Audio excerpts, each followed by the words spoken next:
Well, one last council meeting on Wednesday before council members took their summer breaks. The meeting happened down here at Ben Franklin Place. That's because council chambers at Ottawa City Hall are under renovation. Some major issues dealt with on today's agenda. Council agreed to create a new lobbyist registry by September 1st.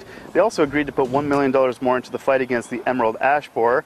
Council also agreed to approve the closure of the Nepean National Equestrian Park on Corkstown Rd. I asked Mayor Jim Watson after the meeting if the city will consider closing other city-run recreational facilities such as a golf course or the campground.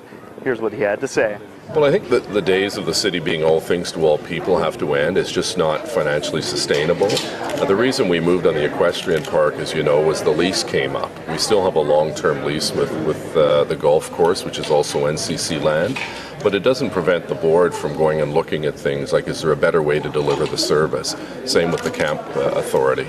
So it's not simply a question of us picking on those people who love horseback riding. It's a matter of, should we be in that line of business? Is that a core business for the City of Ottawa to be running a stabling operation for 17 people and their horses, and to be running horseback lessons when there are at least 40 other options within the City of Ottawa where people can go and stable their horses and take horseback riding lessons. I put the same question to Councillor Mark Taylor. He sits on the Municipal Campground Authority, and there is word out there that a community foundation is interested in taking over the campground in concert with the equestrian park. Both those assets are actually NCC properties. Here's what Councillor Taylor had to say. I know the Wesley Clover Foundation has put forward their pitch to the NCC, where they're looking at, possibly an operation that could assume the campground's operations as well. We're not there yet. In fact, the campground actually turns a profit, which is nice to hear from a city service.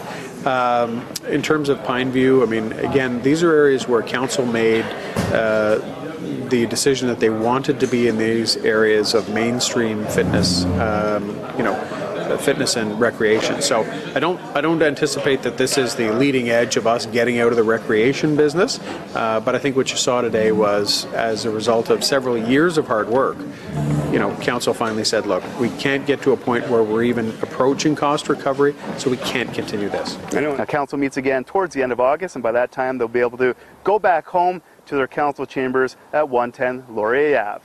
For Sun Media, I'm John Willing.